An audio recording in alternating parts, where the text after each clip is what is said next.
Assalamualaikum warahmatullahi wabarakatuh. Selamat malam, Waalaikumsalam Bapak Ibu, warahmatullahi teman-teman semua. Ketemu lagi kita di pertemuan masih ke-6 ya. Jadi jangan salah paham kalau hari ini pertemuan ke-7 karena beberapa mata kuliah udah selesai, Pak.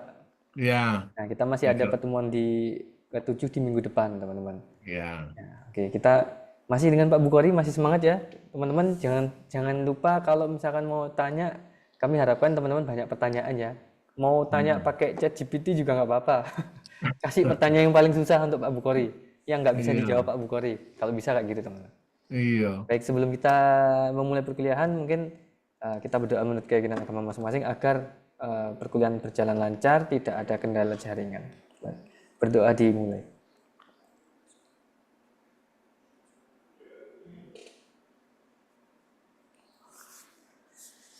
Baik, berdoa selesai. Langsung saja waktu dan tempat saya serahkan pada Bapak Bukhari. Silakan Pak. Ya, terima kasih Mas Andi. Ini Pak Atadi yang ketujuh ini ya. Di yang keenam minggu depan ya karena tanggal merah itu. Dan materi kali ini tentang perencanaan kapasitas dan pola produksi. Oh, ya, belum, saya belum salam. Bismillahirrahmanirrahim. Assalamualaikum warahmatullahi wabarakatuh. Waalaikumsalam. Nah, Waalaikumsalam warahmatullahi wabarakatuh. oke. Terima kasih sudah hadir. Materinya seperti yang tertera di slide, perencanaan kapasitas dan pola produksi. Kenapa judulnya jadi begitu, Pak? Iya, karena perencanaan kapasitas dan pola produksi ini banyak menemui masalah yang ada di perusahaan-perusahaan. Misalnya perencanaan kapasitas. Padahal di perusahaan itu, mesin itu selalu ada kapasitasnya. Ada kemampuannya sampai berapa jumlah produk yang bisa diproduksi, gitu loh. Sehingga bisa mengantisipasi berapa permintaan yang akan dipenuhi oleh perusahaan bila permintaan itu banyak atau permintaannya sedikit, gitu. Karena banyak atau sedikit itu selalu berisiko, jadi selalu berisiko dengan biaya. Ya.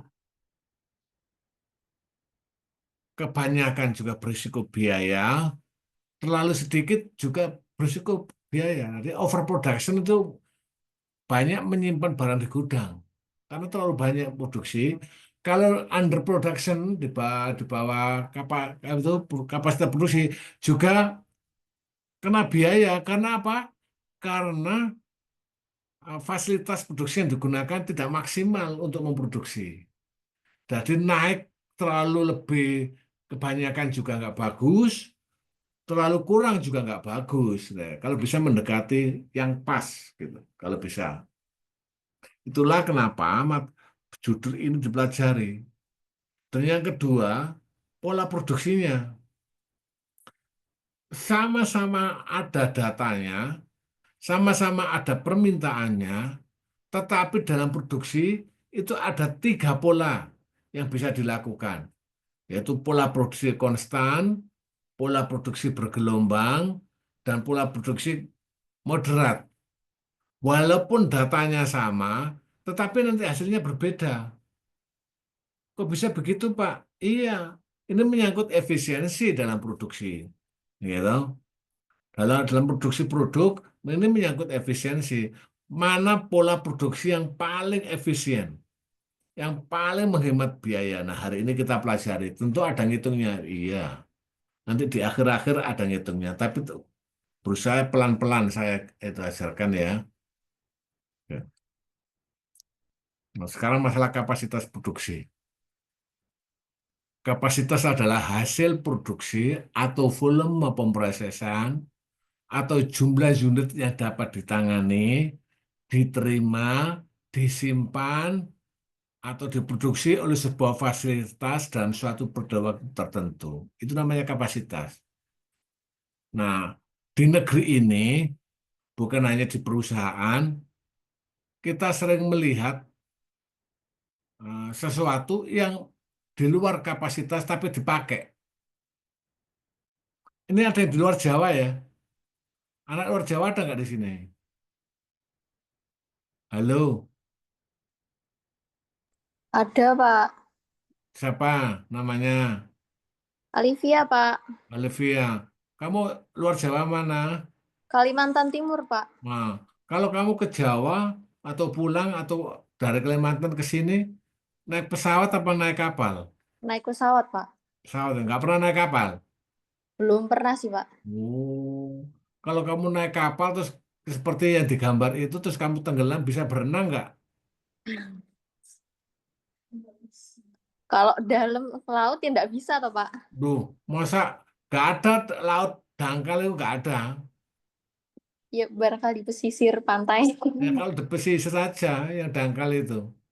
Ya, toh. Nggak, Kalau nggak, lautnya ya jelas dalam ya. Kalau nggak di, bisa. kalau di pinggir pantai ya dangkal memang pinggir pertemuan antara darat dan laut. Gitu. Nah, kita melihat pemandangan seperti ini ketika ada tahun baru, ketika Idul Adha, ketika Idul Fitri, bahkan mungkin Natalan, pulang kampung, ada sebagian saudara-saudara kita naik kayak gini nih. Ada penumpang melebihi kapasitas kapalnya. Nah, kalau tenggelam gimana? Ini kan cuma orientasi cuan semata ya, biar akeh duitnya, kan udah banyak yang penumpang karena melebihi overproduction ya. Nah ini bahaya. Ada yang kereta api, ada kereta api sampai numpuk-numpuk naik di atas tuh ada juga. Bahkan di angkutan kota juga begitu. Sudah dikasih kursi kanan kiri, masih aja Pak supirnya ngasih kursi di tengah. Pernah melihat begitu nggak? Hmm. Ini yang Kalimantan itu bahaya kalau nggak bisa berenang. Orang Kalimantan harus bisa berenang ya. Iya kalau dapat pelampung. Nah, kalau nggak dapat pelampung, lah cemplung gitu aja. Orang Jawa, Pak. Tapi kebetulan di Kalimantan. Oh gitu. Nggih. Tapi kan bisa harus berenang ya. Bisa, Pak. Tapi kalau laut ya Kalau di sungainya jangan renang walaupun bisa renang, Pak. Ada buaya. Lah iya. Kan ba- biasanya kan pelampungnya itu kan jumlahnya terbatas. Nggak sebanyak penumpangnya seperti ini. Nah kalau nggak kebagian kan ya mati nanti. Apalagi gelombangnya besar. Kena arus lagi. Gitu. Nah ya kayak gini nih ya. Dan pemandangan seperti ini itu bukan hanya di laut. Di udara juga ada di kapal. Di darat gitu loh. Ya. Nah ini. Dalam kehidupan sehari-hari, di dalam memproduksi, kapasitas itu bukan hanya pada mesin saja, tetapi juga pada tenaga kerja. Manusia itu ada kapasitasnya, ada kelebihannya, ada kekurangannya. Ya nggak bisa disuruh untuk bekerja semuanya pekerjaan, tidak. Gitu ya. Kerjanya FO itu ya nggak bisa dikerjakan satpam, kerjanya admin nggak bisa dikerjakan oleh ada dosen misalnya gitu. Jadi harus ada job description ya. Karena setiap karyawan itu punya kapasitas sendiri-sendiri, baik keterampilan, baik keahliannya atau kemampuan memproduksinya. Gitu loh ya. Jadi manajemen itu bukan hanya sekedar bekerja lewat orang lain untuk mencapai tujuan dengan fungsi POAS, planning, organizing, actuating, and controlling. Itu cuma masih kulit gitu loh. Selanjutnya harus diatur lewat job description-nya masing-masing. Dan ini berkaitan dengan kapasitas tenaga kerjanya di perusahaan. Ya. Ada yang pinter di bagian ini, tapi nggak pinter di bagian yang lain. Gitu. Ada yang cocok di bagian ini, tapi nggak cocok di bagian yang lain. Makanya kalau mau mutasinya, karyawan harus hati-hati. Jangan-jangan nggak cocok dengan pekerjaan itu, sehingga tambah stres. Nggak malah tambah kerasan, tetapi tambah stres gitu loh. Yang kedua, kapasitas bahan baku. Bahan baku juga begitu, bukan hanya di barang jadi. Ya toh. Ada kapasitasnya juga. Bahkan dari sisi kualitasnya juga. Kualitas A, kualitas B, kualitas C itu ada. Kelas atas kualitasnya, high quality, gitu. Terus medium, terus low, itu ada. Dan itu jumlahnya juga terbatas. Ya toh. Mintanya yang bagaimana, tapi juga terbatas jumlahnya. Untuk menyimpannya juga terbatas kapasitas penggudangannya. Jadi semuanya serba terbatas, ya. Ya. Nggak mungkin bisa ditampung semuanya, nggak mungkin baik semuanya, nggak mungkin bagus semuanya, mesti ada yang cacat juga. Yang keempat, kapasitas modal. Modal yang masuk juga terbatas, nggak semuanya investor menaruh modalnya di perusahaan tersebut. Tidak semuanya itu. Ya. Kalian pasti mendengar kata-kata menyetorkan modal dengan istilah saham, dengan istilah obligasi. Nah, apa itu bedanya? Sama-sama surat berharga itu. Satunya namanya saham, satunya obligasi. Apa bedanya? Siapa tahu kamu nanti jadi pengusaha loh. Bisa beli saham tapi juga bisa beli obligasi. Apa bedanya coba? Hmm,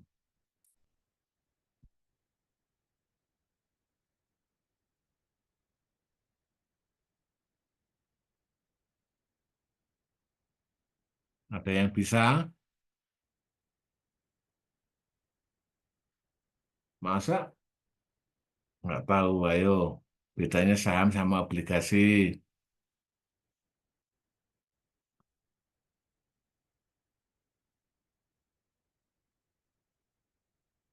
Hanya untuk pengetahuan saja. Siapa tahu kami jadi orang sukses. Ya toh?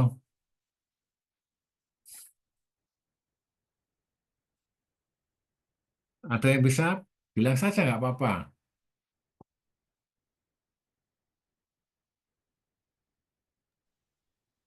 Kalau saham itu, Pak, Mm-mm, kayak suatu bukti kepemilikan atas perusahaan. mm-mm. Kalau obligasi adalah utang yang diterbitkan oleh perusahaan. Hmm. Jadi kesimpulannya apa? Tahu kesimpulannya? Bedanya? Mungkin kalau saham tuh kayak kita ngasih modal, tapi kalau obligasi kita hutang, Pak, kayak hutang gitu. Dua-duanya ngasih modal Beli itu. modal. Dua-duanya ngasih modal untuk untuk memutar roda perusahaan. Cuma kalau saham itu kalau kita nyetor modal ke perusahaan berupa modal ke perusahaan berupa saham itu pertanda kita memiliki perusahaan tersebut. Surat Nah, tapi pembelian. kalau kita nyetor modal lewat obligasi namanya atau surat berharga itu pertanda kita hanya menyetorkan modal semata, tidak pertanda kita memiliki perusahaan kayak gitu. Itu bedanya, ya. Sehingga risikonya lebih besar saham. Sebab kalau rugi itu kadang-kadang harta pribadinya juga habis. Apa yang disetor itu habis. Tapi kalau obligasi bangkrut atau nggak bangkrut harus nyaur utang itu ke orang yang menanamkan modalnya di perusahaan tersebut. Kalau saham kan tidak harus membayar ini ya, karena bukan surat utang itu saham itu, kayak gitu. Risiko saham itu lebih gede. Satunya pertanda memiliki perusahaan, satunya tidak bertanda bahwa ia memiliki perusahaan. Kayak gitu, ya. Itu siapa tahu nanti ada di antara kalian yang ya jadi pengusaha top ya. Terus nanti kerjanya di rumah banyak nganggurnya. Tapi kok bisa kaya ya? Karena bisa jadi dia punya saham di perusahaan. Itu kerjanya tiap hari kadang-kadang kelihatan di rumah. Tapi kok bisa kaya ya? Baca koran tiap pagi, minum susu, sarapan, dan jalan-jalan. Ya, nggak seberapa kelihatan kalau dia punya pekerjaan. Tapi kok bisa kaya? Loh, jangan-jangan dia punya saham. Kita harus berprasangka baik. Jangan dianggap berprasangka buruk. Terus kita ngomong, waduh, dia paling punya tuyul ini begitu. Ya, tidak. Dia punya banyak modal, disetorkan ke perusahaan, diputar sama orang perusahaan. Yang nanti menghasilkan banyak uang, gitu, berupa dividen dengan modal yang disetor itu. Nah, perencanaannya berkaitan dengan kapasitas ini, ya, ini menyangkut untuk menangani sesuatu yang berbau ekonomis atau hal-hal yang bersifat penghematan, apalagi sifatnya mendadak di masa yang akan datang. Misalnya, permintaan si bersifat mendadak itu eh, minta souvenir karena mau nikah ya, minta souvenir 10.000. Wah, dalam jangka pendek. Kan ada kayak gitu itu. Nah, kalau perusahaannya bisa memproduksi dalam jangka pendek nggak apa-apa, tapi kalau nggak bisa gimana? Minta 10.000 souvenir. Wah, padahal kapasitas produksi dari perusahaan tersebut misalnya cuma bisa 9.000. Sementara permintaannya 10.000 misalnya. Nah, yang kurang 1.000 gimana? Kalau jangka panjang mungkin bisa, atau jangka menengah untuk memenuhinya. Tapi kalau jangka pendek, wah kesulitan bisa jadi. Nah, apalagi mendadak itu. Nah, ini yang perlu diantisipasi berkaitan dengan kebijakan-kebijakan yang dihubungkan dengan kapasitas produksi perusahaan. Ya, oke. Nah, perusahaan kapasitas produksi jangka pendek itu biasanya menyangkut sumber dayanya. Misalnya kalau permintaannya banyak, itu biasanya menggunakan kerja lembur. Oleh karena itu, kalian kalau kerja di kantor, di perusahaan, disuruh ngelembur, biasanya harus ada uang lemburnya.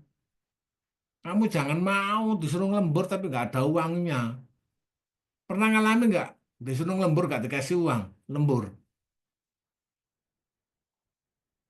Nggak pernah ya? Pernah sih, Pak. Pernah. Dikasih uang lembur nggak?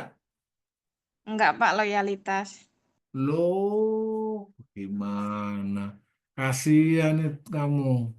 Seharusnya dikasih uang, ada uang lemburnya itu. Bekerja di luar jam kerja itu ada uang lemburnya. Ya, bahaya kalau hanya sekedar loyalitas saja. Ya toh. Kasihan fisik kamu, pikiran kamu, tenaga kamu tercurah habis, tapi nggak dihargai secara nominal. Kalau cuma loyalitas saja, ya kurang dong gitu loh. Ya toh. Harus dihargai itu capeknya itu harus dihargai. So, ada hitung-hitungannya. Nah, kalau sering lembur lah nggak dibayar terus kalau gitu. Iya, sering lembur ya. Eh, kalau dulu sih awal-awalnya iya, Pak, 1 tahun pertama. Terus apa namanya? Di akhirnya itu udah ganti manajemennya, udah tidak diperbolehkan. Oh, good. Berarti ada perubahan ya. Iya, capek nanti kasihan kamu. Waktunya sudah habis untuk perusahaan, tapi nggak dikasih kompensasi ya. Atau bila jumlahnya permintaan banyak harus menambah regu baru, berarti karyawan harus ditambah. Itu biasanya begitu kalau permintaannya banyak. Ya. Terus memberikan kesempatan kerja secara part-time. Ada yang menambah pekerjaan itu secara part-time, paruh waktu. Ya, bisa jadi pakai shift-shiftan gitu loh. Ya, hanya paruh waktu saja. Paruh waktu yang lainnya itu dikerjakan oleh karyawan yang lain. Karena nggak mungkin lah non-stop. Karena sekarang ada. Walaupun bukan perusahaan di bidang retail juga banyak tuh Indomaret tuh. Ada yang bagian sampai malam hari. Kadang-kadang kasihan kok. Pas pernah mencoba jam 1, jam 2 malam tuh saya datangi Indomaret. Pas saya panggil-panggil, lu nggak ada yang semaur.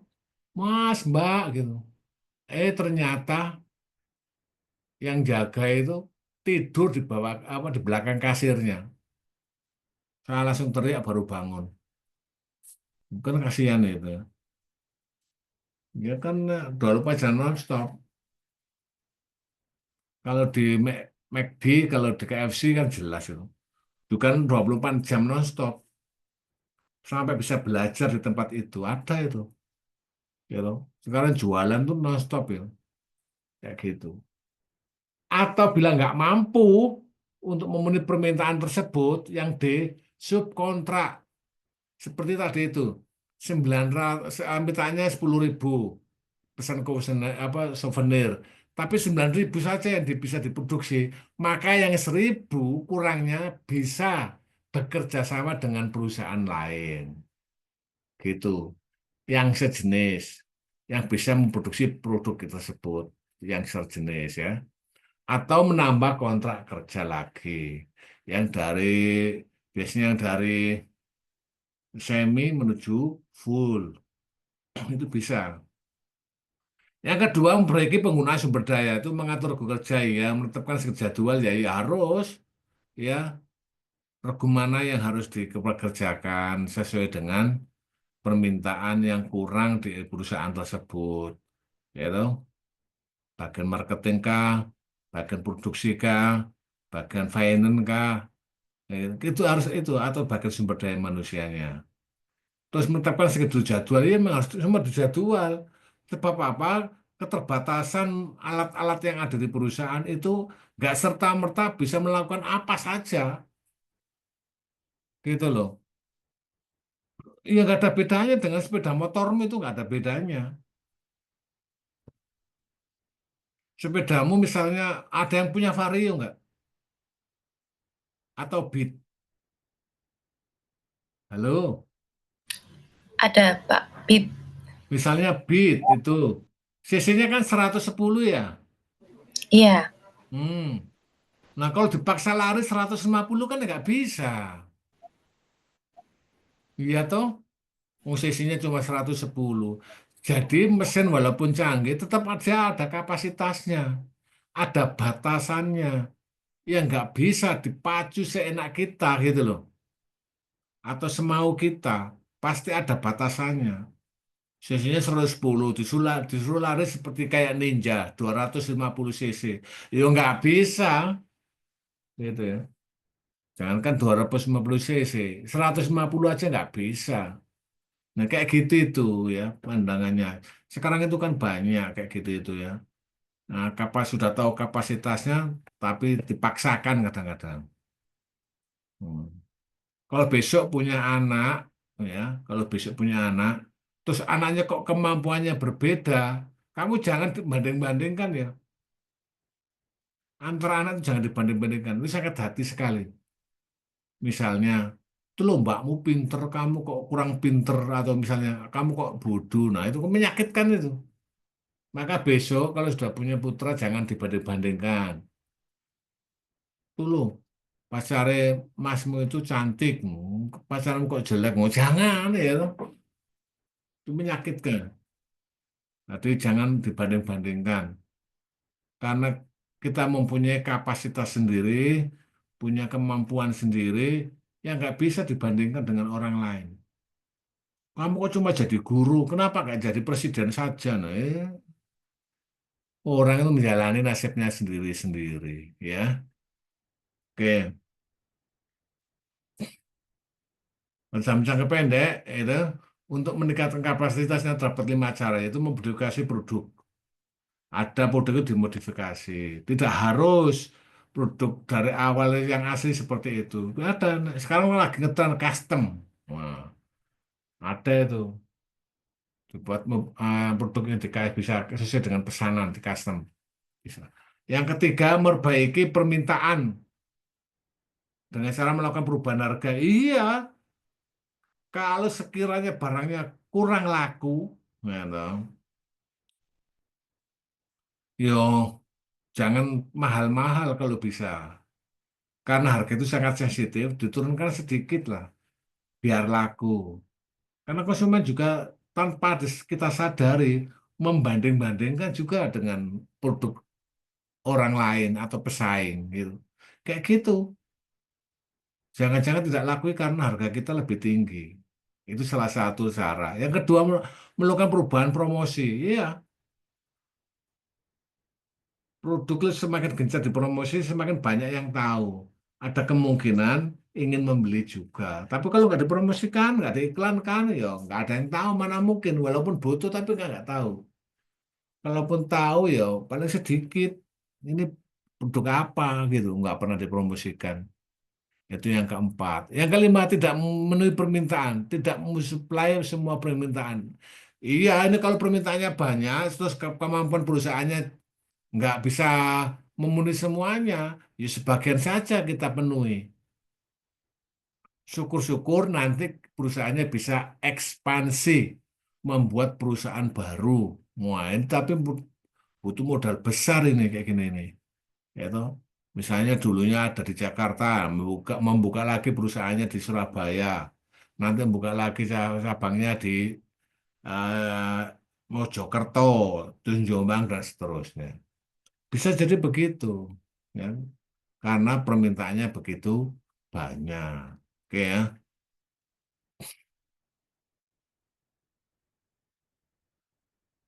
Kalau kapasitas jangka panjang, bagaimana strateginya?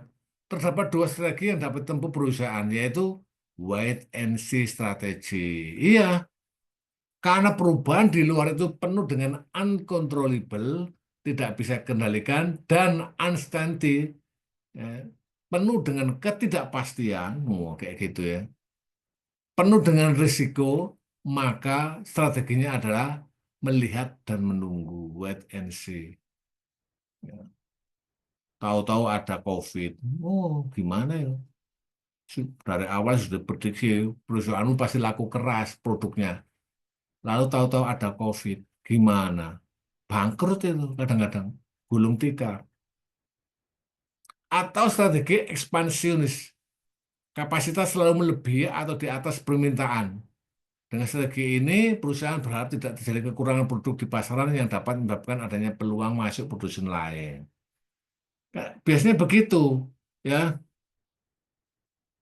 Ekspansi melebarkan sayapnya, melebihi atau di atas permintaan. Nah, kalau kita memproduksi di atas permintaan, berarti kalau bisa kita mencari lagi pangsa pasar baru di daerah lain, gitu, di tempat lain. Karena kita bisa memproduksi melebihi dari permintaan yang ada di daerah tertentu. Salah satunya dengan cara ekspansi jangka panjang ini ya. Nah, tadi sudah saya katakan, karena permintaan itu berbagai variasi, jumlahnya, banyaknya, dan biayanya, maka bisa digarap dengan tiga macam cara, yaitu pola produksi konstan, di mana konstan itu dalam satu periode atau waktu diproduksinya sama setiap periode. Misalnya setahun 36.000. Nah, berarti setiap bulannya diproduksi berapa? Berarti 36.000 dibagi 12, ada 5.000. Berarti setiap bulannya itu 5.000, 5.000, 5.000, 5.000, kayak gitu. Itu namanya pola produksi konstan. B, pola produksi bergelombang, yaitu jumlah produksi setiap waktu mengikuti fluktuasi permintaan. Bergelombang ini memproduksi sesuai dengan order alias permintaan dari konsumen. Kalau nggak ada permintaan, ya nggak produksi. Kayak gitu. Contohnya apa? Kalau nggak ada permintaan, nggak produksi. Ada banyak di sekitar kamu itu banyak. Cuma kita kadang-kadang kurang memperhatikan. Nanti ya, produksi ketika hanya ada pesanan. Kalau nggak ada pesanan, ya nggak produksi. Untuk apa? Contohnya apa, ayo?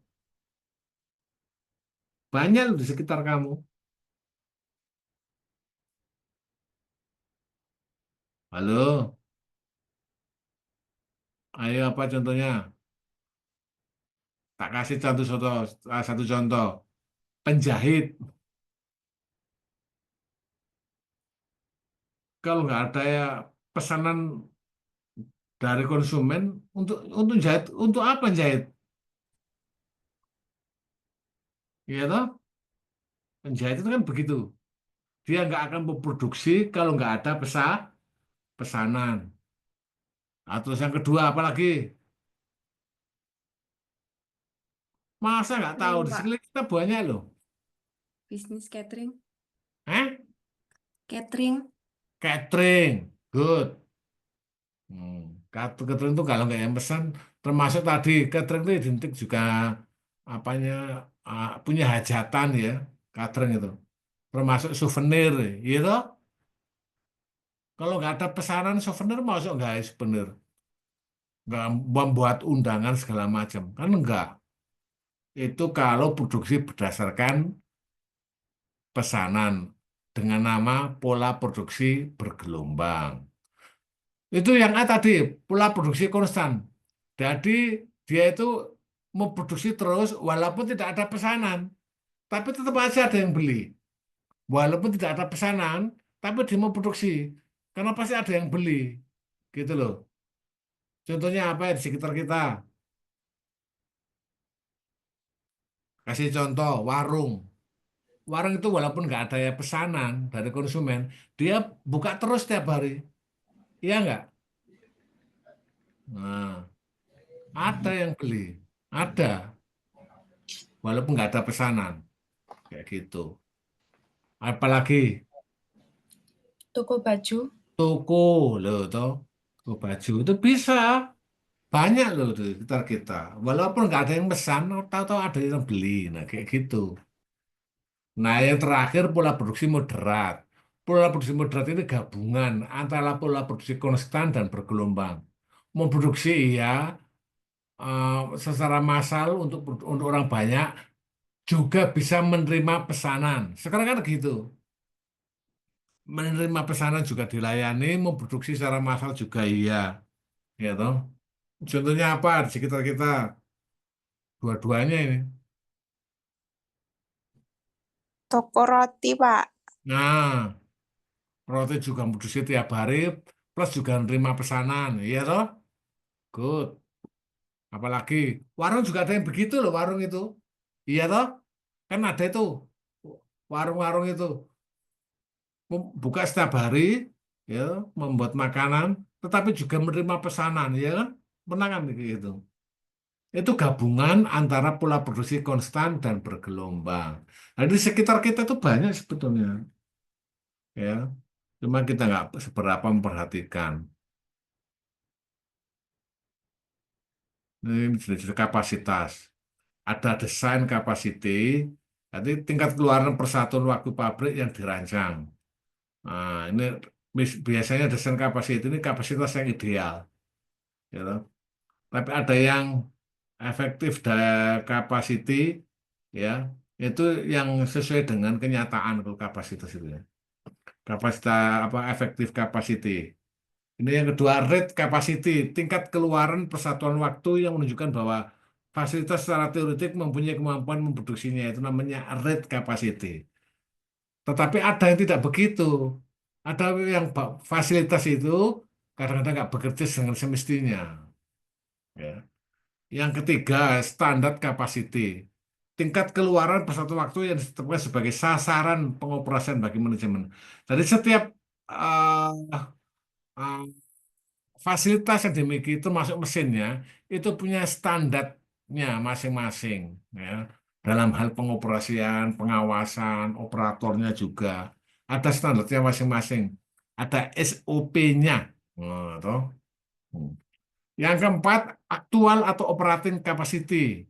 Tingkat keluaran rata-rata persatuan waktu selama periode tertentu ya. Nah, ini berkaitan dengan produknya yang dihasilkan. Kalau operating capacity atau aktual.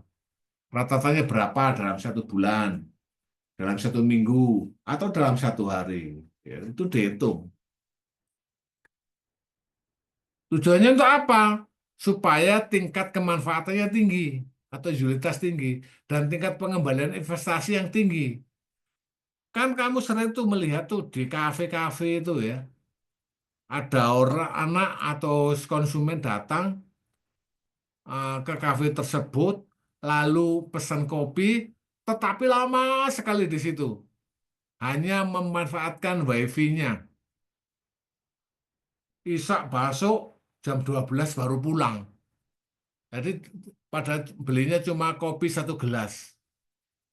Itu itu apa namanya? Tingkat pengembalian investasinya kurang kayak gitu itu. Yang bagus itu datang, beli, keluar, datang, beli, keluar. Transaksinya yang sering. Bukan di situ lama-lama. Kelihatannya rame, banyak yang duduk di situ.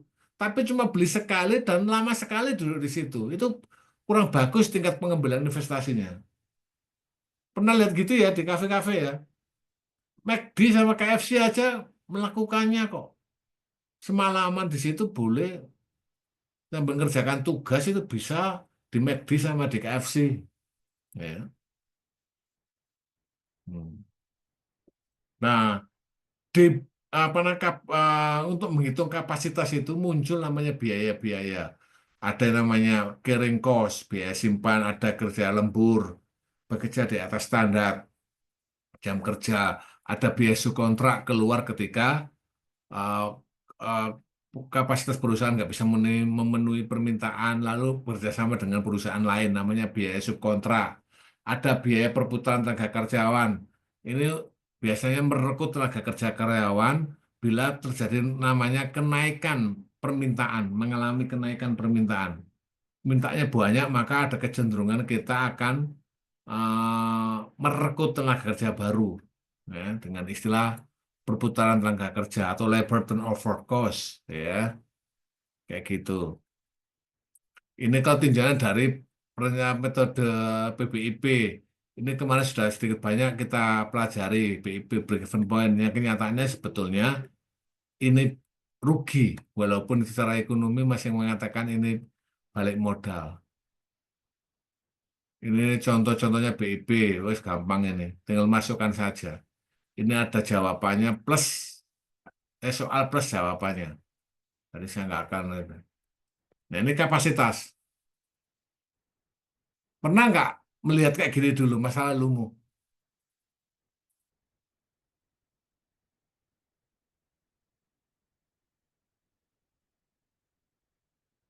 Nah, kan ada itu dulu pemandangan kayak gini. Jadi kapasitas itu menentukan besarnya biaya tetap. Ya. Tapi lupa, kadang-kadang dipaksa, akhirnya ya dapat uang, tapi cepat rusak mesinnya. Gitu loh ya. Ya seperti mobil ini. Mungkin dapat uang banyak, tapi cepat rusak mobilnya. Ya. Mungkin permintaan dapat dipenuhi, tapi bisa jadi fasilitas yang berlebihan itu bisa jadi juga cepat rusak. Gitu loh ya. Bahaya gini nih. Atau begini, pernah lihat gini nggak? Truk guling itu pernah lihat nggak? Nah, Pernah, Pak. nah, itu kan menakutkan, apalagi dari Surabaya. Sudah muat-muatannya banyak, ya toh. Gandeng lagi mobilnya. Kamu di belakangnya, wah ngeri gitu itu. Itu berarti kemampuannya di luar kapasitas truk yang membawa barang produk-produk itu. Ya. Jadi hati-hati, terutama yang di belakangnya ya. Nah, kapasitas itu dibagi 3, berkaitan dengan horizon waktunya, masanya, ada jangka panjang, jangka menengah, dan jangka pendek. Itu ada yang di atas tahun berarti panjang, 18 bulan berarti jangka menengah, dan kurang dari 3 bulan jangka pendek. Semua ada istilahnya kapasitasnya masing-masing. Termasuk tadi ini istilah itu ya.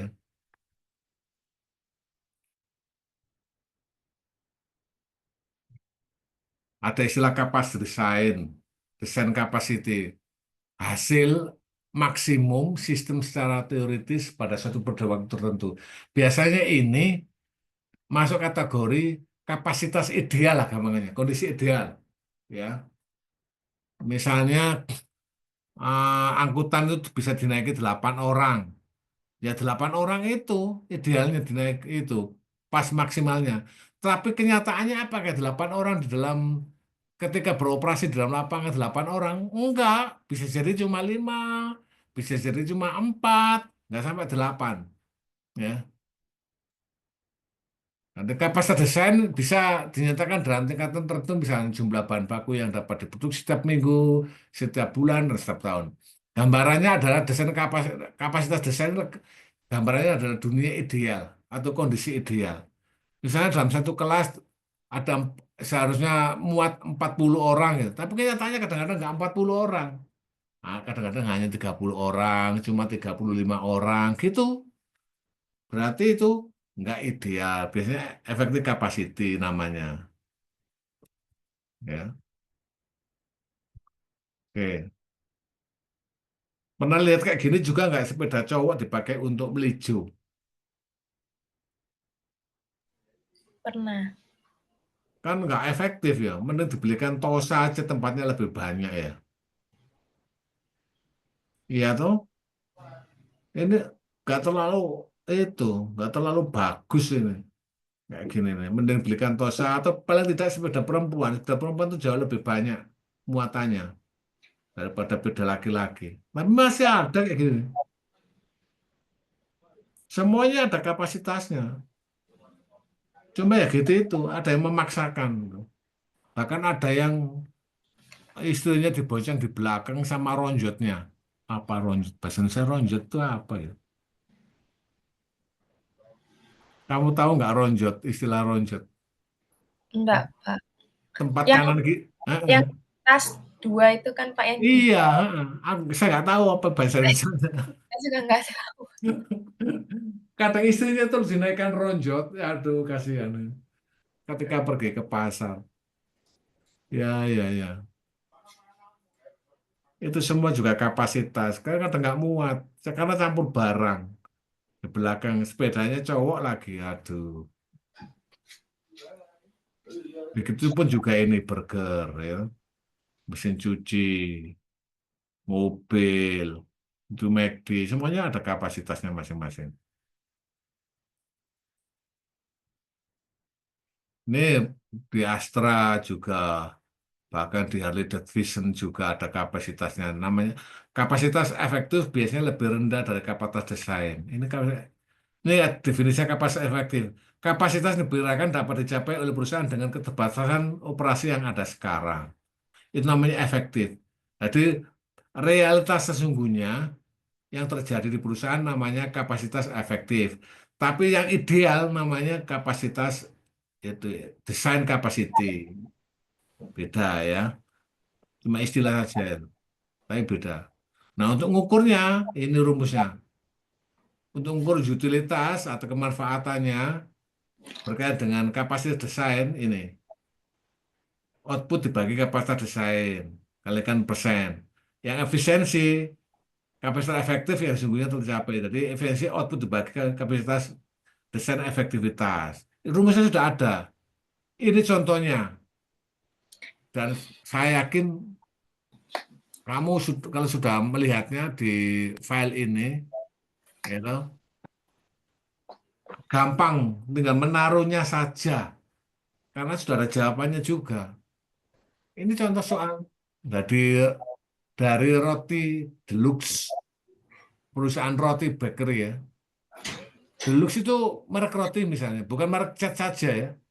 Ada cat, perusahaan cat namanya Deluxe juga ada.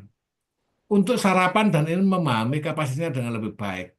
Lalu tentukan kapasitas desain atau utilitas dan kapasitas efektif atau efisiensi jika fasilitas memproduksi 140.000 unit roti. Kapasitas efektif pabrik 175 unit roti. Lini produksi beroperasi 7 hari, berarti non-stop per minggunya ya. Nanti nggak berhenti-berhenti. Dengan 3 giliran pakai shift tapi. Seminggu itu nggak berhenti-berhenti tapi pakai giliran. 3 shift. masing-masing 8 jam per hari. Lini tersebut dirancang untuk produksi roti isi kacang hijau dan keju dengan tingkat outputnya 1.200 roti per jam. Wow, bayangkan. Oke. Ini kalau di Eropa laku keras roti itu. Karena orang Eropa biasanya sarapan pakai roti kadang-kadang. Siangnya juga masih makan roti. Kalau Indonesia kan enggak. Kalau nggak makan nasi ya nggak makan Mas ya. Ya. Roti itu dianggap makanan ringan atau jajan saja kalau orang Indonesia lah ya. Tapi ada sebagian perilakunya orang-orang kaya pagi sarapan kadang pakai roti sama susu gitu. Terutama banyak yang orang kaya itu kayak gitu sarapannya itu. Makanan-makanan ringan.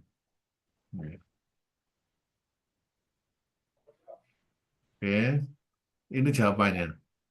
Nah, ini jawabannya. Kapasitasnya 7 hari kali shift tadi, 3 giliran kerja, kali 8. 8 tadi apa? Ayo, ini 8-nya. 8 jam. Jam. Kali 1.200 roti per jamnya. Jadi kapasitasnya adalah 201.600 roti. Idealnya gitu.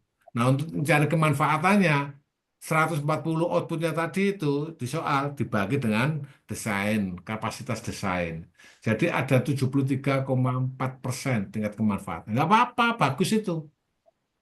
Ada kemanfaatannya segitu. Nah, lebihnya berarti digunakan untuk bersih-bersih, digunakan untuk istirahat sejenak, digunakan untuk sholat, digunakan untuk macam-macam. Ya, tidak harus 100%.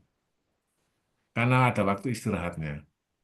Kalau efisiensi penghematan output dibagi kapasitas efektif. Kapasitas efektifnya berapa tadi di soal ada, saudara? 175.000 roti ini ada di situ. Ya. Iya, Nah, 175. outputnya sama 148, jadi 84,6. Berarti penghematannya, efisiensinya bagus 84 ya. Di waktu di atas 80 itu bagus efektifnya. Apa sorry, efisien, hemat ya. Bisa menghemat sebesar itu. Good, ini jawabannya. Ini juga contoh selanjutnya. Ini hasilnya sama. Sekarang tak salah ini. Di kenyataan kehidupan sehari-hari, biasanya permintaan itu harus dikelola ya. Ada yang permintaannya lebih besar dari kapasitas, ada yang kapasitasnya lebih besar dari permintaan.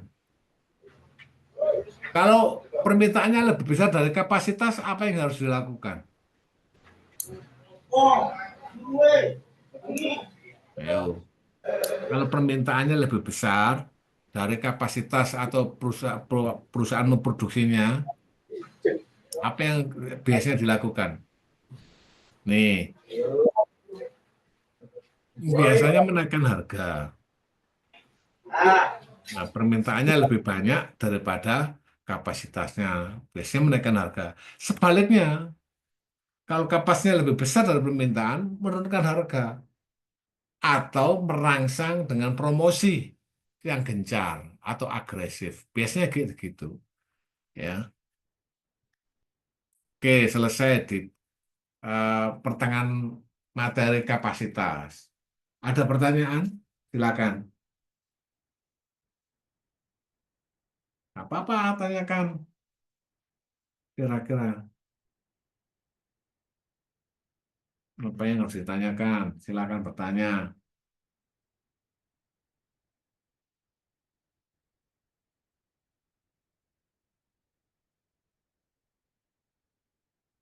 Ada nggak pertanyaan? Ini ada chat ya. Pak izin off kamera, lembur kerja, oke. Izin off dulu Pak, masih di jalan, oke. Maafkan Pak, saya masih di kantor, oke. Mohon maaf Pak, izin off kamera masih lembur, oke. Masih dalam keadaan lembur, oke. Banyak yang lembur hari ini ya. Ada pertanyaan nggak? Nggak ada. Halo? Ada nggak yang bertanyakan? Silakan.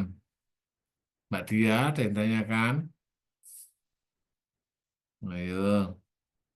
Kalau bingung nggak apa-apa, tanyakan.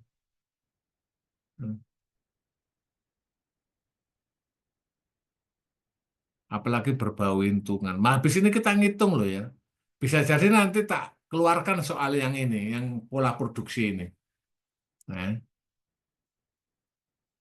nah ini sudah akan saya pelajari, saya akan ajarkan materi yang kedua ini tentang pola produksi. Semoga nanti ujiannya ini aja tak keluarkan. Ya, pola produksi. Tadi sudah saya katakan ada 3 pola.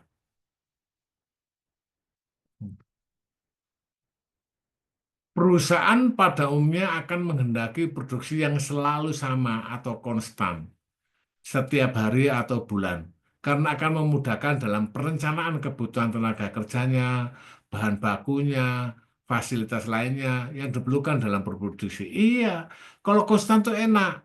Berapa bahan bakunya, berapa tenaga kerjanya, atau apa namanya aset-aset yang lainnya yang digunakan.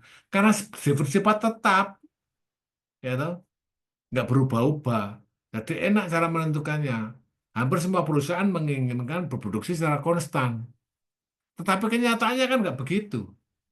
Kenyataannya permintaan itu selalu naik turun, berfluktuasi gitu. Terus artinya dari produksi ini, pola produksi adalah pendistribusian produksi selama 1 tahun ke dalam periode yang lebih kecil. Misalnya dalam setahun itu didistribusikan kalau diproduksi dalam 1 bulan berapaan. Kalau didistribusikan dalam 1 minggu, dalam seminggu itu berapa yang diproduksi. Kalau dalam sehari berapa dalam sehari gitu. Contohnya kayak gini nih, produksi minuman teh Nu ini itu 36.000 botol per jam. Bayangkan, 36.000 botol per jam. Nah, saat jam aja 36.000. Nah, kalau 1 hari 24 jam berapa itu? Hmm. Kelihatannya kamu pernah minum ini, walaupun sekarang agak kalah dengan teh pucuk. Iya nggak? Karena banyak yang beralih ke teh pucuk. Ini Nu. Kelihatannya sudah mulai jarang teh Nu itu.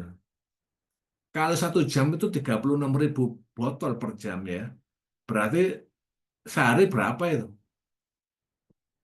Sak jamnya gitu. Coba dia hitung. Berapa dalam 1 jam? Dalam 1 hari, sorry. 36.000 kali 24, ya.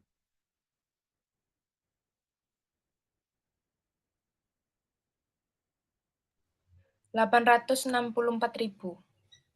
Itu sehari ya. Iya. Nah, kalau satu sehari segitu. Kalau seminggu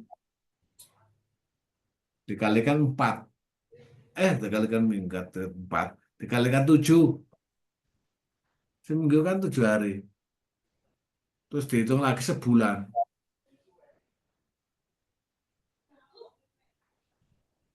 Lebih dari 800, Pak. Soalnya kan tergantung kalau semisal seminggu kan per jamnya laku berapa.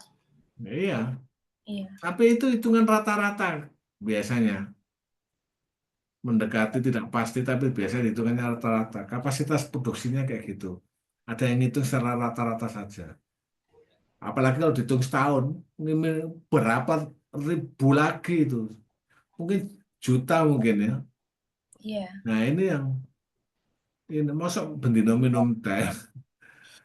Terus opo mek teh nutok kan wake tuh saingannya itu. Sampai Sariwangi juga teh. Iya. Teh, apalagi banyak kok itu. Sampai yang apa yang serbuk itu kan juga ada masih daunnya juga ada itu. Teh poci dan seterusnya. Tapi ya laku aja itu yang jualan teh itu, ya. Itu contohnya bila diproduksi, didistribusikan ke dalam periode yang lebih kecil. Nah, rencana pola produksi itu pertimbangannya adalah satu, pola penjualannya. Tadi sudah saya katakan. Kalau naik turun ya dibuat rata-rata. Ada yang hanya pesanan saja, ya nggak bisa produksi setiap hari. Untuk apa, siapa produksi kalau berdasarkan pesanan? Kan ya sia-sia. Misalnya mau produksi souvenir, kan untuk apa? Kadang-kadang souvenir juga ada namanya. Kalau diproduksi, namanya siapa? Gitu? Atau undangan, membuat undangan, gitu. Kalau kalau mau produksi kanggo siapa kalau nggak ada yang pesan? Dinamai siapa, ya? Kan ya sia-sia. Jadi kayak gitu. Pola penjualan itu menentukan berkaitan dengan pola produksi. Nah, biayanya yang kedua dalam pola produksi akan muncul ini. Ada biaya simpan tadi seperti tadi itu. Biaya lembur, overtime, premium itu. Biaya perputaran karyawan, turnover, ada biaya subkontrak, ya, ada biaya penurunan kapasitas. Sampai turun kapasitasnya juga ada biayanya. Bukan hanya melebihi kapasitas. Kapasitasnya turun itu juga ada biayanya. Ya. Ini yang akan muncul di perhitungan pola produksi nanti. Nah, pola produksi konstan, misalnya tadi itu ya, dalam setahun 36.000, berarti setiap bulannya dibagi 12 berarti. Ada 3.000 tiap bulannya yang diproduksi. Ya. Kalau produksi bergelombang, itu sesuai dengan pesanan. Memproduksi perusahaan sesuai dengan pesanan. Kalau moderat, pola produksi moderat, itu gabungan antara bergelombang dengan konstan. Ini 3 pertimbangannya. Oke, langsung hitung contohnya ini. Saya kasih contoh sebelum tak suruh ngitung.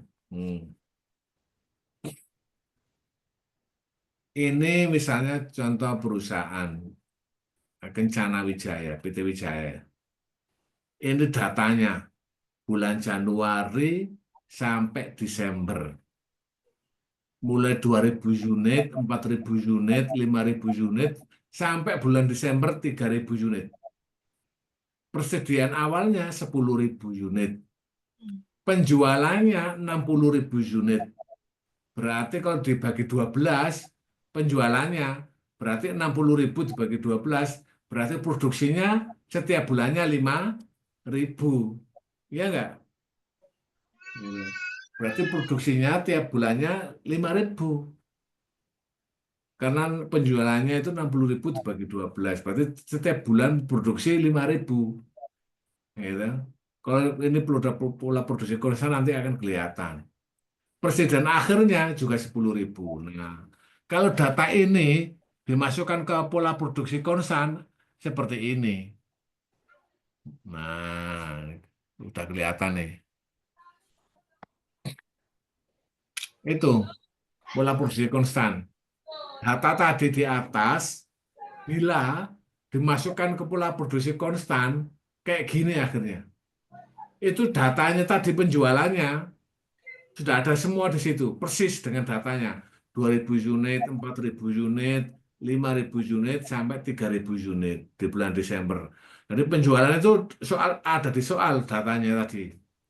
Nah, produksinya tadi kan ada di datanya 60.000 setahun. Setahun. Nah, kalau pola produksi konstan berarti setiap bulannya sama. Oleh karena itu 60.000 itu dibagi 12. Hasilnya 5.000. Makanya bulan Januari sampai Desember itu semuanya produksinya 5.000. Di situ itu. Nah, gitu ya dia kelihatannya. Jadi produksinya konstan itu 5.000. Sama semua. Hasil dari pembagian 60 tadi, 60.000 dibagi 12. Lalu di soal juga ditunjukkan persediaan awalnya 10.000. Jadi nanti ngitungnya kayak gini. Persediaan awal 10.000 ditambah produksi 5.000 berarti 15.000 dikurangi penjualannya yang laku itu, penjualannya atau permintaan konsumen 2.000 berarti 15.000 dikurangi 2.000, persediaan akhirnya tinggal 13. 13.000. Nah, 13.000 persediaan akhir di bulan Januari itu akan pindah ke Ke bulan persediaan awal bulan bulan Februari. Februari. Nah, ada 13.000 ditambah lagi 5.000 jadi 18.000. Dikurangi penjualannya 5.000, persediaan akhirnya jadi masih 14.000. 14.000 persediaan akhir bulan Februari akan menjadi persediaan awal bulan Maret. Maret. Kayak gitu. Di bulan Maret berarti 14.000 ditambah 5.000, 19.000. Iya toh? Iya. Dikurangi 19.000 5.000 kali 5.000. jadi 14.000 lagi. Terus gitu sampai bulan Desember. Caranya kayak gitu. Dia paham nggak itu? Paham ya? Paham. Oke, good. Nah, inilah contoh soal itu kalau dimasukkan ke dalam pola produksi konstan. Sehingga kita bisa mengenali produksinya sama semua 5.000. Gitu. Yang kedua adalah pola produksi bergelombang. Ini dia. Pola produksi gelombang itu apa yang diproduksi itu sama dengan apa yang diminta. Apa yang diminta akan sama dengan yang diproduksi. Maka penjualan akan sama dengan produksi.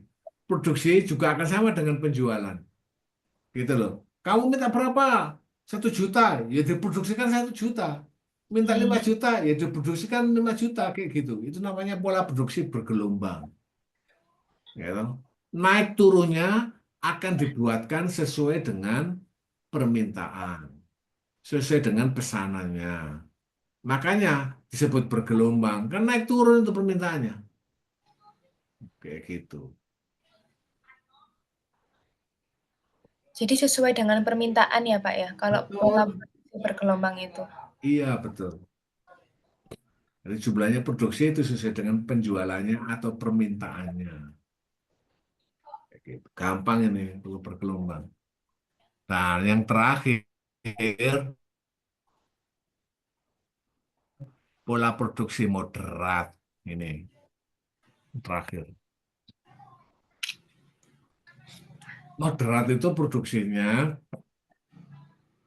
ada yang bergelombang, ada yang konstan karena gabungan moderat itu.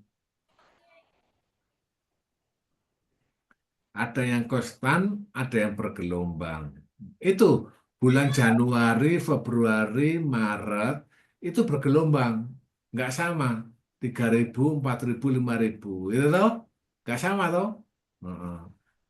Giliran di bulan April, Mei, Juni, Juli, Agustus Sama. konstan, gitu. Lalu bulan ke September bergelombang lagi berubah dari 7.000 ke 4.000. Lalu September ke Oktober konstan lagi, ya toh, 4.000 lagi. Lalu ke November bergelombang lagi. Lalu ke Desember konstan lagi dan seterusnya. Pak, data produksi itu dari mana? Nanti dari soal. Ada. Untuk bergelombang, untuk moderat itu ada dari soal nanti dikasih penjelasan nanti. Nah, inilah perbedaan 3 pola produksi itu. Kayak gitu. Tadi untuk pola produksi yang awal apa ya Pak? Kan ada 3. Ini pola produksi konstan. Ini. Oh ya konstan, ya. Ya. Nah, ini konstan, yang kedua bergelombang, yang ketiga moderat. Ya. Nah, kalau data tadi di atas disimpulkan kayak gini. Bagian produksi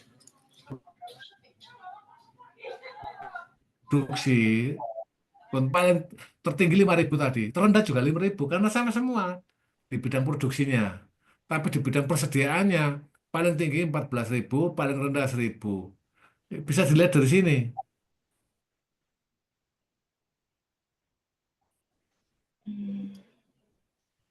Nah, ini. Ya. Paling rendah 1.000. Ya toh? Tuh. Itu ditulis di sini. Nah ini, persediaannya paling tinggi 14.000, paling rendah 1.000, selisihnya 13.000. Pola bersih bergelombang, tertingginya 9.000, terendahnya 2.000. Gitu ya. Selisihnya 7.000. Persediaannya sama 10.000 semua tadi itu, yang bergelombang. Nah ini, persediaannya kan sama semua itu, 10.000. Tapi bagian produksinya, tertingginya 9.000, terendahnya 2.000. Ya. Ada semua, tinggal pindahkan aja datanya. Kayak gitu. Begitupun juga moderat.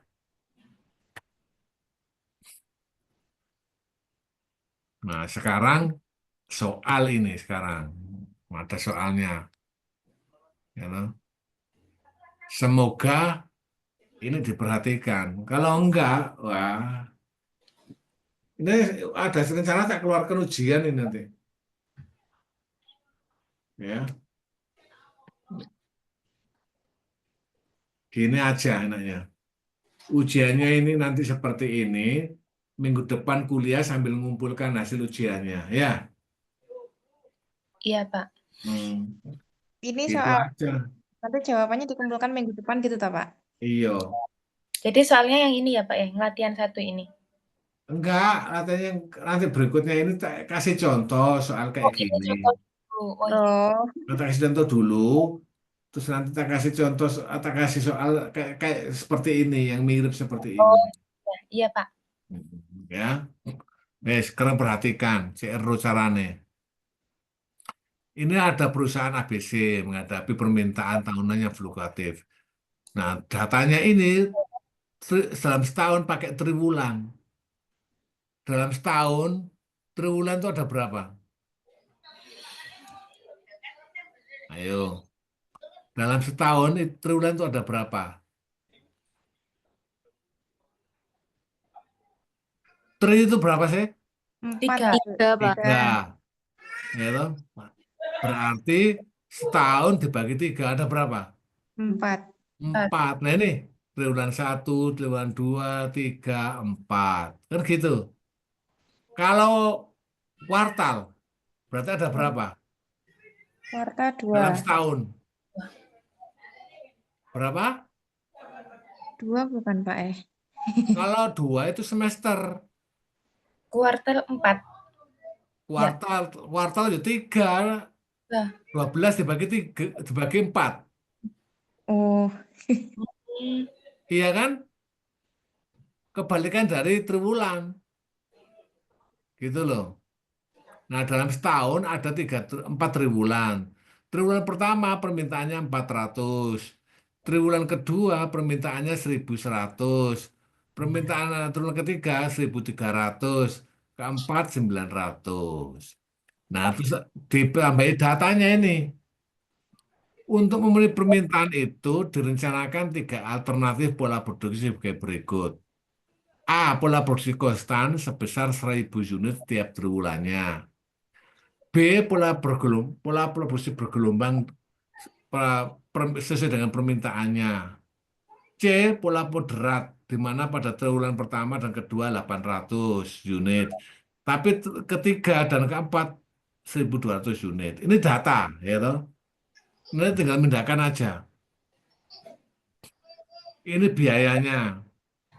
Biaya simpannya 250. Biaya kerja lemburnya 200. Biaya subkontraknya 600. Biaya pertambahan 100 unit, setiap pertambahan 100 unit dikenakan biaya 15.000. Jadi kalau produksinya itu ada kenaikan 100 unit, Ada tambahan biaya. dikenakan biaya 15.000. Tapi kalau turun, produksinya itu turun 100 unit, kebalikannya dikasih denda biaya 25.000. Gitu. Kapasitas mesinnya ada 2.000 unit setriwulan. Bunyi itu HP-nya. Silvi, perhatian juga ya. Sil, iya, Pak. nah, Nggih, dalam. biar bisa. Ini biayanya. Jawabannya ini. Jawabannya. Oke ya. Kita buat tabel seperti tadi itu. Ya toh.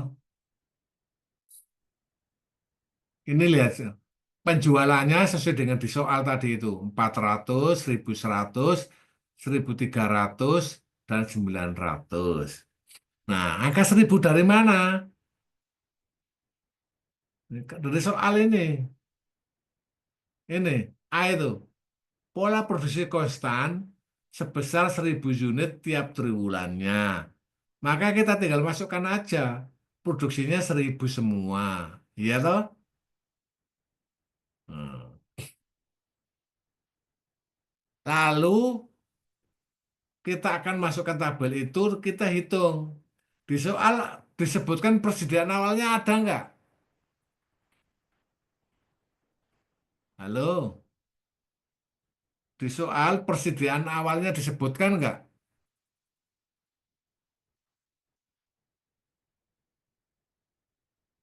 Nggak ada di soal. Karena nggak ada, kosong persediaan awalnya. Lalu kita hitung 1000 ditambah dikurangi 400, 600 persediaannya. Produksinya 1000, terus permintaannya 400 atau penjualannya, maka tinggal 600. 600 itu persediaan akhir triwulan pertama akan menjadi persediaan awal triwulan kedua. Lalu 600 ditambah 1000, 1600, terus dikurangi penjualannya 1100 tinggal 500. Terus seterusnya seperti itu sampai triwulan keempat. Sampai di sini paham nggak? Paham, Pak. Jadi Ya, untuk yang apa namanya Pak, per akhir di triwulan 1 itu masuk di perawalannya triwulan iya, kedua dan seterusnya. betul. Tadi kan begitu ya. Contohnya tadi di atas. Oke, Mm-mm. Sampai di sini paham ya? paham Pak. Oke. Lalu kita lihat persediaannya itu. Di kolom persediaan. Itu terisi semua itu. Di persediaan akhirnya itu terisi semua angkanya. Berarti persediaan itu ada biayanya. Persediaan itu kan harus disimpan di gudang, iya nggak? Nah, kalau disimpan di gudang, berarti tadi di soal ada biayanya kalau menyimpan itu, yaitu 250. Ini tadi. Nah, itu paling atas itu. Biaya simpannya 250 unit per triwulan. Maka persediaannya dikalikan 250.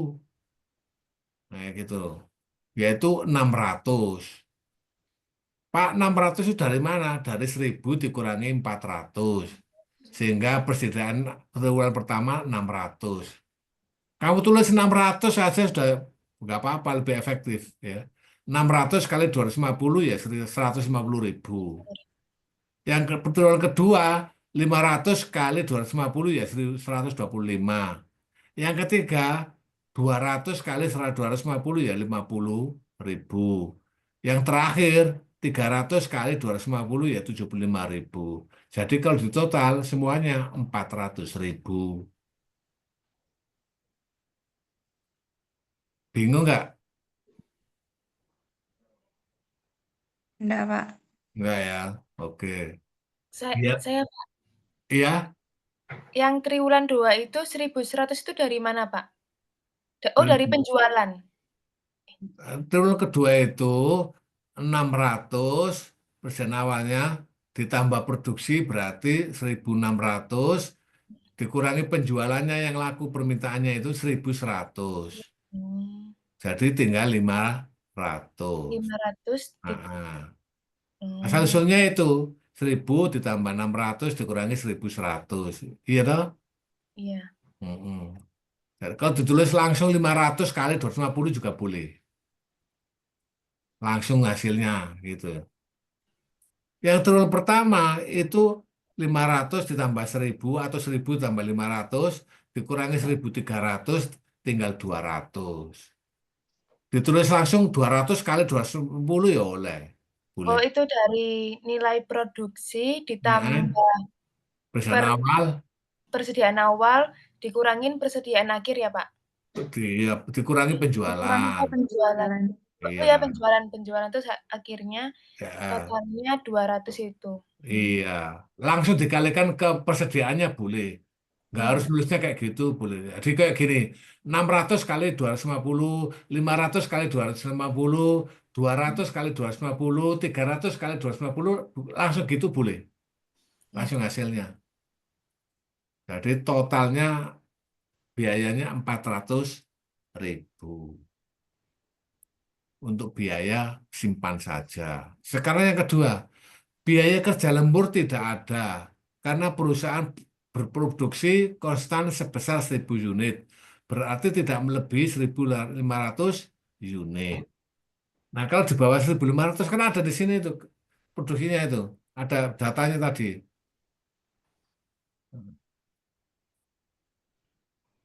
Tadi ya. Bentar.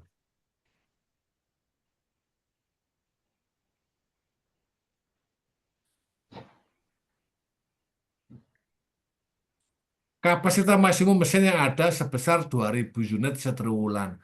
Berarti kan masih masih di bawah 2.000 ya. 2.000 ya. Tidak bisa, nggak melebihi tadi angka 2.000 tadi itu. Atau 1.500-nya masih jauh lah. Ini seharusnya 2.000 ini ya. Ini kapasitas maksimum mesin yang ada sebesar 2.000 unit setriwulan. Seharusnya 2.000 unit ini seharusnya. Jadi 1.000 masih belum lebih itu, belum melebihi 2.000. 2.000, berarti nggak ada kerja lemburnya ya kan? Iya. Heeh. Terus yang ketiga, biaya subkontrak. Biaya subkontrak juga tidak ada. Karena kekurangan produksi itu bisa dipenuhi dengan persediaan. Contohnya kayak gini nih. Kalau triwulan pertama bisa dipenuhi dengan produksi. Permintaannya atau penjualannya 400. Produksinya 1.000. Berarti kan masih bisa diproduksi kan? Lebih kan ya? Terus yang triwulan kedua sama ketiga, nah ini masalah.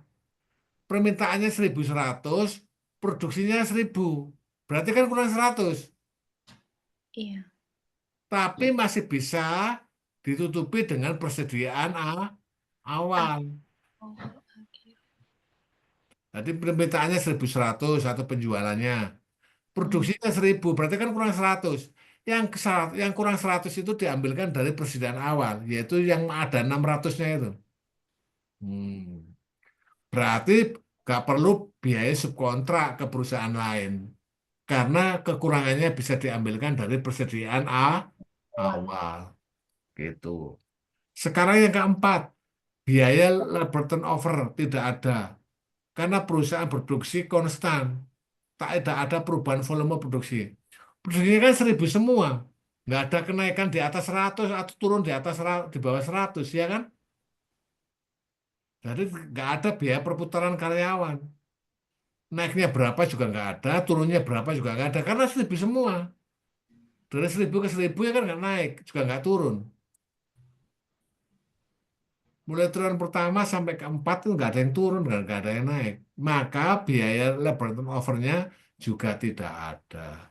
Jadi total biayanya pola produksi konstan itu cuma 400.000 biayanya.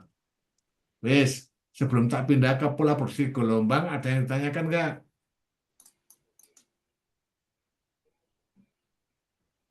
Nggak ada. Oke, tak lanjutkan pola produksi bergelombang. Nah, ini pola produksi bergelombang itu perusahaan akan memproduksi sesuai dengan permintaan, ya kan? Sesuai dengan Iya. penjualan.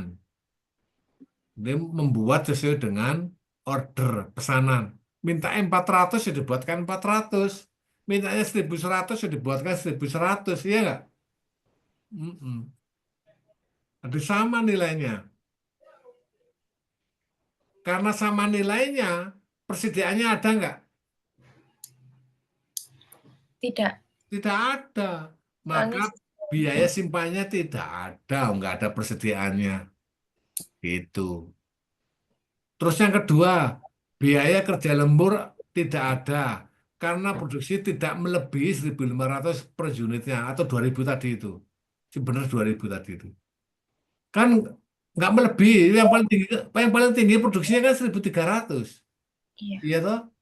Jadi nggak melebihi 1.500 atau yang betul tadi 2.000. Jadi tidak ada biaya kerja lembur. Yang ketiga, biaya subkontrak juga tidak ada.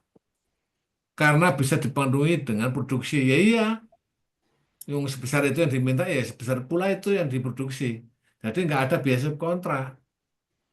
Baru muncul namanya biaya labor turnover. Biaya perputaran karyawan. Kalau melebihi 100 produksinya, biayanya dikenakan 15.000. Tapi kalau turun dikenakan biaya 25.000. Nah, sekarang kita lihat produksinya, kita lihat 400 triwulan pertama menuju 1.100 ke triwulan kedua. Naik berapa itu?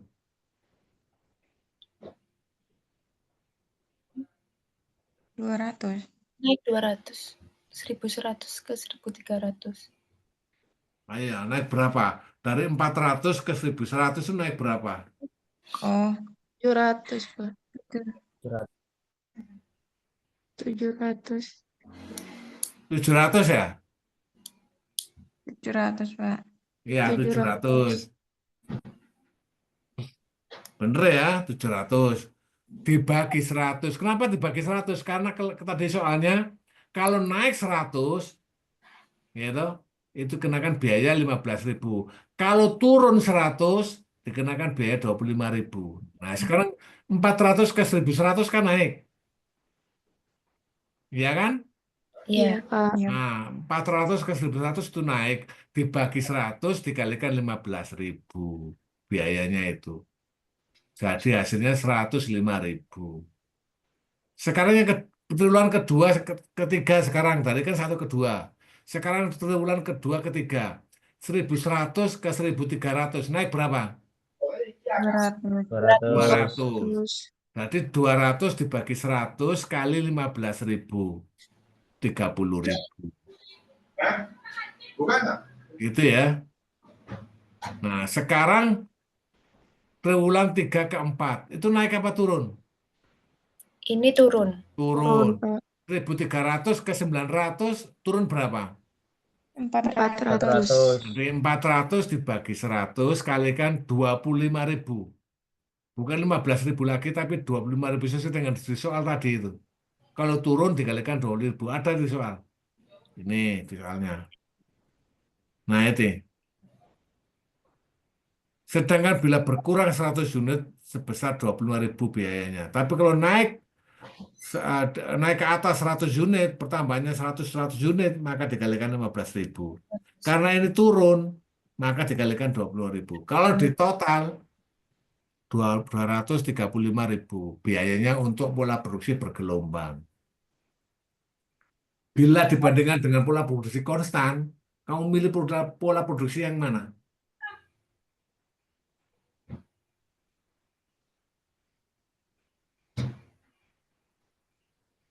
Berarti pola produksi konstan berapa hasilnya? Nih, 400. 400. Kalau ini? 235. Nah, pilih yang mana? Yang konstan. Biayanya lebih kecil, bergelombang ya, bergelombang. Oh, jadi yang nilainya kalau lebih kecil itu yang lebih bagus gitu Iya, ya? kan ini biayanya di total. Jadi di mana-mana perusahaan cari yang lebih kecil biayanya. Iya toh? Hmm. Jadi pola produksi konstan 400, pola produksi bergelombang 235. Berarti milih yang bergelombang. Bagaimana dengan yang moderat? Ini ya jawabannya. Pola produksi yang moderat. Triwulan pertama produksinya 800. Triwulan kedua juga 800. Triwulan ketiga dan keempat 1.200. Ini dari mana? Dari soal. Ini soalnya. Nah ini, yang C itu. Pola moderat di mana pada triwulan pertama dan kedua 800. Triwulan ketiga dan keempat 1.200. Yuk. dimasukkan ke sini. Sorry, dimasukkan ke sini. Nah ini, produksinya pertama dan kedua 800, ketiga dan keempat 1.200. Tinggal pindahkan aja, lalu kita hitung. Kalau produksinya 800, permintaannya atau penjualannya 400, berarti tinggal 400 persediaannya. Pindah ke triwulan kedua. 400 tambah 800 berarti 1.200, dikurangi penjualannya 1.100, berarti tinggal 100. 100 pindah ke triwulan ketiga. Tiga. Di 100 ditambah 1.200, 1.300. Dikurangi penjualannya 1.300, berarti 0. Karena 0 pindah ke triwulan keempat ya 0. Tinggal produksinya 1.200 dikurangi 900 ya 300. Lihat persediaan akhir itu, ada nggak biaya simpannya?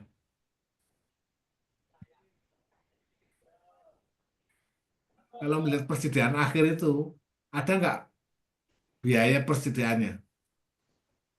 Ada, Pak. Ada biaya simpannya. Jadi 400 dikalikan 250, 100.000. Terus 100 dikalikan 250, 25.000. Yang triwulan ketiga kan kosong, jadi nggak ada. Gitu.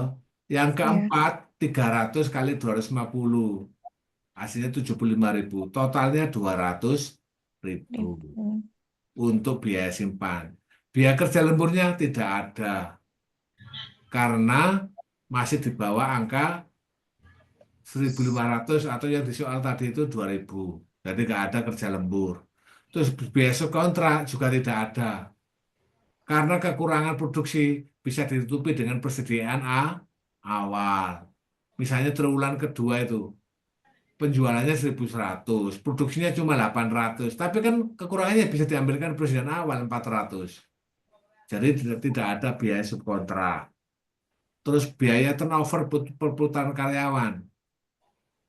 Naik atau turunnya produksi. Coba triwulan pertama kedua nggak ada, kan sama-sama 800. Muncul itu dari triwulan 2 ke 3. 800 menuju 1.200. Berapa itu? 400. 400 dibagi 100 kali 15.000. Jadi 60.000. Kalau di total dengan biaya simpan 200 ditambah 200.000 tambah 60.000 berarti 200. 260.000.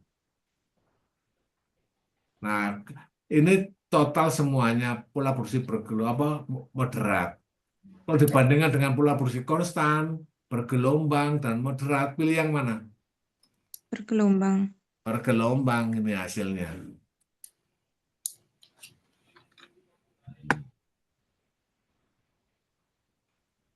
Sudah selesai. Nah, sekarang tinggal tanya. Enggak tanya tapi permintaan, Pak. Kenapa? Enggak tanya tapi permintaan untuk soalnya diganti kuantitinya aja, Pak. Ganti apa? Diganti kuantitinya aja. Ganti kuantitasnya. Kuantiti maksudnya apa? Kuantiti itu. Nilai, Pak, nilai. Oh, nilai. Jadi pola soalnya tetap sama kayak yang ini, cuma Nah, nilainya diganti gitu, Pak. ini ada juga nih loh. Apa ini? Contoh soalnya ada lagi nih di bawah. Cuma sudah ada Ada susah. jawabannya ini di bawahnya nih lagi. Nah, ini ya ini biayanya. Nah, ini jawabannya. Persis caranya dengan tadi, cuma angkanya aja yang beda. Ini jawabannya. Loh, sudah ada jawabannya semua.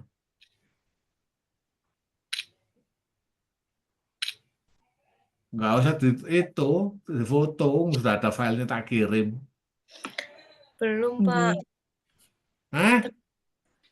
Sudah ada, tak kirimkan ke Mas Hendy kok, di grup. Tadi Mas Hendy, link belum ada. halo, Belum ada. Mas Hendy. Ya Pak, belum saya upload Pak. Loh, Langsung saya upload sekarang. Upload toh. Iku. Siap. Itu file. Sono kabeh jawabane persis sama tadi caranya. Kali ini yang dipilih adalah pola produksi bergelombang juga 56.000. Biayanya sama dengan tadi persis. Cuma angkanya saja yang tak rubah. Nah, kan? Enak kan? Nah, sekarang kamu kerjakan ini. Gini aja, soalnya tak kasihkan di sini aja ke soalnya. Ini sudah ada jawabannya semua ini. Loh, ini jawabannya semua. Ini juga ada kasus. Bentar. Ini aja soalnya. Untuk final. Untuk final tes.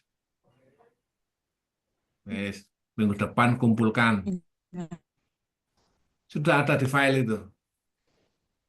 Wes, gak usah sulit-sulit. Dan yang diminta cuma pola produksi saja.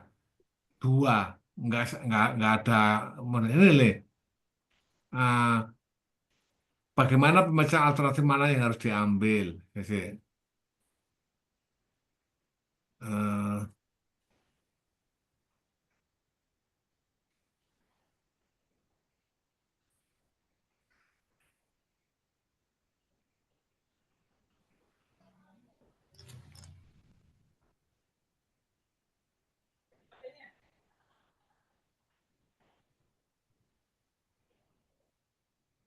oke, mari.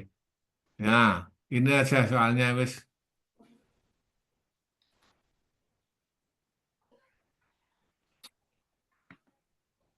sudah ada di file. Minggu depan harus selesai ya. Enak. Wes, Ini cepat. untuk UASnya gitu, Pak? Atau Iya, untuk UAS? untuk UASnya. Terima kasih Pak Bukhari. Enak tau. Bu Kari. Ujiannya seminggu. Ya tau. Untuk kampus itu ujian mek 2 jam. Ngarep soal iki. Anak online itu sampai seminggu. Ya, toh. Yang online. Tanyakan.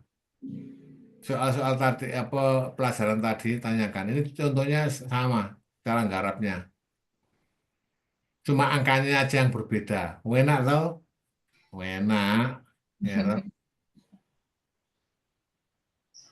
Ini contoh-contoh soal yang tadi itu. Ini yang terakhir tadi soal. Tak jelaskan. Nah, yang saya jelaskan tadi, kalau ada pertanyaan, silakan. Pak Bukhari, izin bertanya, Pak. Ya, Pak bisa minta tolong dijelaskan lagi yang pola produksi moderat tadi. Ada hmm. yang apa tadi ya di slide-nya? Triwulan Iya. Triwulan pertama dan ini. kedua 800.000. Triwulan ketiga dan keempat 1.200. Kan tinggal pindahkan situ ke produksi. Enggak, Pak. Yang saya tanyakan itu di biaya simpan yang triwulan 3 itu kenapa hasilnya nol ya, Pak? Nah itu di persen akhirnya itu nggak ada itu. Oh iya, Jadi, Cara, 1.200. caranya presiden awalnya kan 100 triwulan ketiga itu.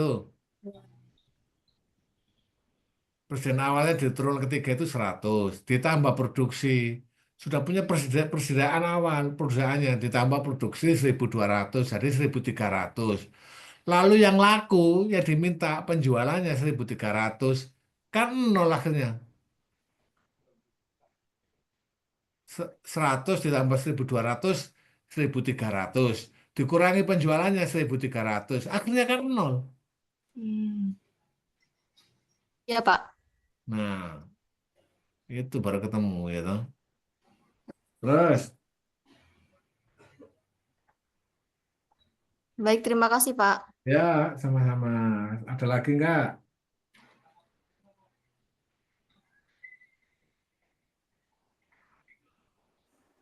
Pak Bukhari, untuk soal UASnya yang diulang Pak yang mana tadi, Pak? Ini. Soal UASnya ini ya? Nih, Oke, bisa. Oke, Pak. soalnya, UASnya.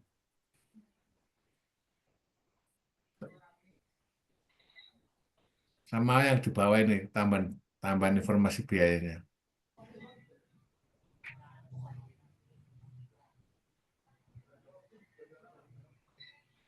Sebetulnya Pak Bogor hanya minta alternatif pola produksi konstan sama bergelombang saja. Iya. Yang moderat enggak, Pak? Nggak Atau usah. jadi cuma 2 ya, Pak ya? Iya, Oke. Terima kasih, Pak. akeh-akeh. Ngono sik kurang ya. Wes.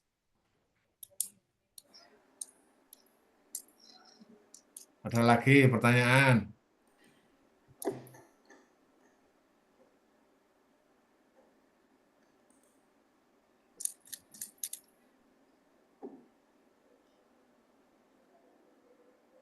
Nggak ada. Ya wes. Kalau nggak ada tak tutup. Wes Mas Hendy, Saya Pak, tak kasih soal ya gak gelem arek paling. Ada yang mau bertanya, Pak? Oh, saya ada Pak, yang tanya. Siapa? saya Pak mau tanya. Ayo Rafli. Yang itu Pak, yang RP 250 sama 100 itu tadi dari mana ya Pak? Dari soal pertama tadi ya. Iya. Yang 100 yang Ini 100 sama 250. iya. Biaya simpannya 250. Biaya kerja lemburnya 200. Terus ini dan biaya kerja lembur harus dibayar bila produksi melebihi 1.500. Tadi kan 1.500 ya. Tapi kalau sudah melebihi 1.500, kerja lembur nggak ono. Gitu. Jadi kalau nggak melebihi produksinya 1.500, kerja lembur nggak ono. Biaya subkontrak 600. Setiap pertambahan 100 unit, nambah 100 unit, itu dikenakan biaya perputaran karyawan 15.000. Tapi kalau kurang dari 100 unit, dikenakan biaya 25.000. Gitu. Bingung? Sudah Pak, sudah. Oke, good. Ya baik Pak, terima kasih. Yo, apa lagi?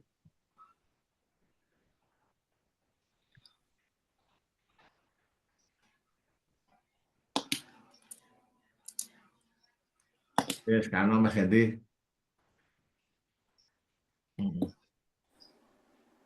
Kalau sudah nggak ada ya, tutup. Gimana teman-teman? Aman? Soalnya sulit ya? Sulit banget loh tak lihat-lihat. Paling gampang soalnya. Mungkin coba saya ulang Pak ya. Soalnya itu yang tadi kasusnya tentang HBU ya, perusahaan HBU. Sebentar saya cek.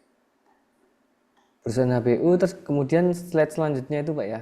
Iya, ini. Kemudian sampai ke bawah sampai yang diminta jawab ini Pak ya, slide-nya. Iya. Oke. Baik, ini saya coba upload di Learning Pak. Mm. Tapi ini Ini untuk salah. UASnya di publish sekarang atau nunggu pertemuan 7 Pak? Nanti minggu depan kuliah sambil nyetorkan jawabannya. Oke, langsung ya, langsung pertemuan Iya. plus jawaban UAS. Heeh. Jadi nanti tinggal liburan gitu Pak ya, teman-teman. Iya, wis gak mikir mana enak arek-arek iki seminggu nggarap soal mek sitok ya. Arek reguler iki 2 jam mek anu kelas. Tak kasih waktu 2 jam. Ini seminggu berarti berapa jam ini? Berjam-jam ya toh. Arek reguler gak iso contohan pisan. Tak tunggone ujane. Ya toh. Wes, kalau nggak ada kita tutup. Ngono ae. Aslinya tak kasih soal aslinya maunya. Ben tambah pinter. Akhirnya gelem arek-arek iki. Ya toh. Paling sing ngerjakno ya wong telu iku, Rafli, Dia, Alfian. Iku tok liyane ngono wis. Sama Muhammad Khalil. Wis iku sing on kamera iku. Ya toh. Yang lainnya nggak bisa saya kendalikan. Iya. Tinggal turu apa ore. Masih sibuk, nggak bisa konsentrasi, apalagi yang di jalan tadi tambah nggak bisa konsentrasi ketika dijelaskan. Mau dalam perjalanan atau ngelembur mengerjakan pekerjaan lain, ya kayaknya saya memperhatikan, ya toh. Ya paling wong iki tok. Dia, Alvia, Holil, Rafli, gitu. Oke, itu aja wis. Tanggal 17 ini Pak yang online bisa ke kampus sekarang. Tanggal 17 ke kampus. Oh, Iya, bisa. kan itu ada yang sistem yang hybrid yang setiap semester pertemuan 1 kali di kampus itu loh Pak. Oh, itu. Iya, Oh, itu di kampus ya. Besok minggu depan di kampus ta? iya tanggal Oh, 17. oh, 17? Iya tanggal 17. oh, berarti pertemuan terakhir besok di kampus ya? Loh, bukan Pak. Bagaimana? Jadi setiap kan kemarin tuh kayak ada apa ya? Setiap semester kayak yang online mahasiswa online itu ke kampus buat ikut kuliah gitu. Oh, gitu. Ya, Kuliahnya siapa? kemarin kurang tahu Pak, tapi ada ininya, ada materinya. Oh, gitu. Materinya apa? Sebentar Pak, saya lupa. Beneran kalau pertemuan terakhir di kampus. Tambah enak itu. Bentar Pak, saya lupa. Materinya itu From Ide to Impact Strategi Kreatif Membuat Produk Digital. Ini pematerinya Bu Risa. Oh, Bu Risa. Oh, beda dengan kuliah. Iya, Kuliah ini berarti. iya beda Bu memang. Rektor itu, iya. Beda. Nggak salah dikumpulkan semua mahasiswa Pak dari Yo, berbagai semua mahasiswa kampus. kok beda Kampus. berarti. Iya. Iya, Ya wes, itu aja. Apalagi yang tanyakan? Nur Laila, ada yang tanyakan? Ika, Leni, Fadio, Christine, Kusairi, Atisya, Kenti. Ada yang tanyakan nggak? Fariska, Andre, Adi.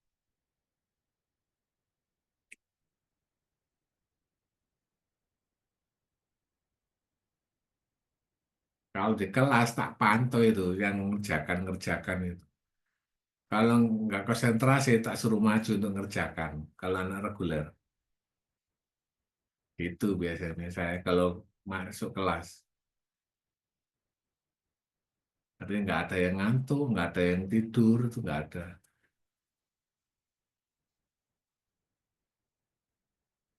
Sudah nggak ada benar. Mas Benta tanya nggak? Karena. Pak, ngapunten Pak, baru datang saya Pak. Oh Izin gitu. Pak. Oke. Nggih. Good.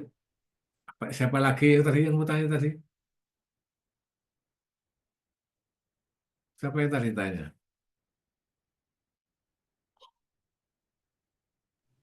Ayo. Dia apa takkan mau meneh? enggak Pak. Sudah nggak ada. Bener nih nggak ada. Iya, insya Allah bisa Pak. Oke, insya Allah bisa katanya Mas Hendy. Ya, yang lainnya juga harus begitu. Jangan insya Allah nggak bisa ya. Harus insya Allah bisa. Oke, Mas. Selesai udah. Baik, teman-teman, kalau sudah tidak ada pertanyaan, saya rasa cukup gampang ya, gampang dan sulit ya soal UASnya teman-teman. Iya. Ini boleh open book ya Pak ya? Iyalah, open Open book, open Enggak. AI, salah. Ceplosan Pak saya Pak. Oke ya, nggak apa-apa, yang penting teman-teman deadline-nya seminggu ya. Jadi minggu depan langsung sekalian.